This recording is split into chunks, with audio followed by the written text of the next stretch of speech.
मैनपुरी की जो जनता है पूरी की पूरी समाजवादी पार्टी के साथ में है और वह भारी मतों से डिम्पल यादव जी को विजय बनाएगी। योगी जी है, बहुत सारे काम रिपीट हुई है उनकी सत्ता। बहुत सारे काम पिछली बार नहीं कर पाए थे, तो इस बार उनको वापस सीएम बनाया गया। तो बहुत सारे काम इस बार भी नहीं काम कर पा रहे हैं, तो वो फिर कहेंगे कि हमको फिर से बनाओ। वो उप मुख्यमंत्री हैं और उनको स्टूल मंत्री भी कहा जाता है। और हमने भी अपनी ताकत झोंक दी है। उन्होंने मैनपुरी में झोंकी है और हमने गुजरात में झोंकी है।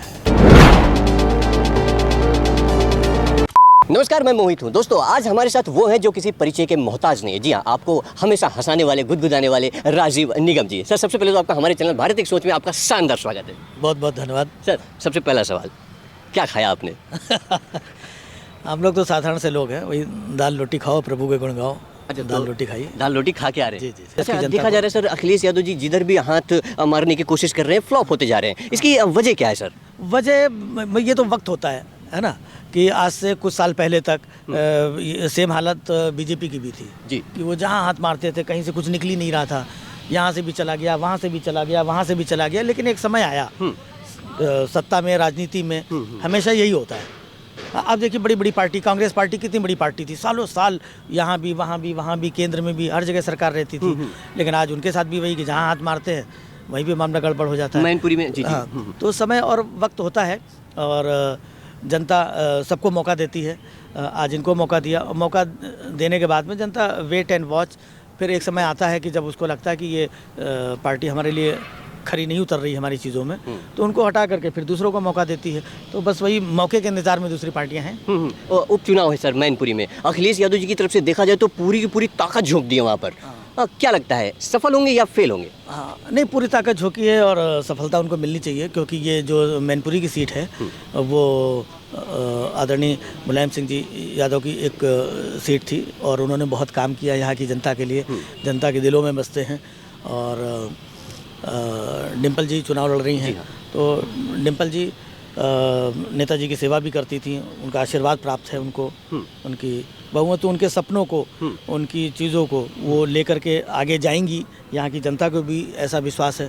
तो देखने में आ रहा है कि जनता का, लोगों का, मतदाताओं का नेताजी की वजह से एक खासा समर्थन डिम्पल जी को मिल रहा है। तो उनकी जीत तो सुनिश्चित लग रही है। मैं कुछ नेताओं के नाम लूँगा, आपको उनके बारे में बताना है। सर, सबसे पहला नेता, ही हंस दिया रिंकिया के पापा, मनोज तिवारी जी। वो रिंकिया के पापा भी नहीं, बहुत जल्दी चिंटुआ के पापा भी होने वाले हैं। ऐसा कैसे सर, क्यों? अभी आज ही खबर मिली है कि वो फिर से पापा बनने वाले हैं उनकी, है ना। हाँ। तो अच्छा है, शुभकामनाएं हैं। बाकी जहाँ पर हैं वो अपने तरीके से लगे रहते हैं, बीच बीच में गा भी देते हैं, बीच बीच में गुनगुना भी देते हैं। जी। और मुद्दों की बात करो तो अपना दावाएं भी हो जाते हैं। अच्छा, आगे बढ़ते हैं सर। मुख्यमंत्री योगी जी। योगी जी मुख्यमंत्री हैं, तो जाहिर सी बात है, उनको आप जितने चाहे उतने नंबर दे दो, और नंबर देने ही पड़ेंगे उनको, क्योंकि वो प्रदेश के मुख्यमंत्री हैं। तो ज़बरदस्ती नंबर देंगे सर? नहीं, ज़बरदस्ती क्या, मतलब योगी जी है, बहुत सारे काम रिपीट हुई है उनकी सत्ता। बहुत सारे काम पिछली बार नहीं कर पाए थे, तो इस बार उनको वापस सीएम बनाया गया। तो बहुत सारे काम इस बार भी नहीं काम कर पा रहे हैं, तो वो फिर कहेंगे कि हमको फिर से बनाओ। तो उनसे उम्मीद वही करते हैं कि जो बहुत सारे काम थे, जो वायदे किए थे, वो इस दरमियान वो पूरा करें, जिससे प्रदेश की जनता को लाभ हो। बाकी कोशिश उनकी भी, हर सरकार की कोशिश रहती है, कोशिश उनकी भी है, लेकिन वो कोशिशें कामयाब हों तो फिर जनता उनको और ज़्यादा नंबर दे सकती है। जी। प्रधानमंत्री मोदी जी के बारे में? अब मोदी जी के बारे में अब क्या कहा जाए, इतना कहा जा चुका है, इतना बोला जा चुका है, और हम कहें या ना कहें, बोलें या ना बोलें, वो तो फिर भी बोलते हैं। तो बोल करके मोदी जी यहाँ तक पहुँचे हैं। फिलहाल तो जहाँ पहुँचे थे वहीं पर वो वापस पहुँच गए हैं। केशव प्रसाद मौर्य जी, वो उप मुख्यमंत्री हैं और उनको स्टूल मंत्री भी कहा जाता है। तो बस उनके लिए शुभकामनाएँ हैं कि वो उनको भी कोई ठीक ठाक कुर्सी मिल जाए, स्टूल से हट करके उनको कहीं। समझ रहे हैं भाई साहब? जी। समझ क्या है।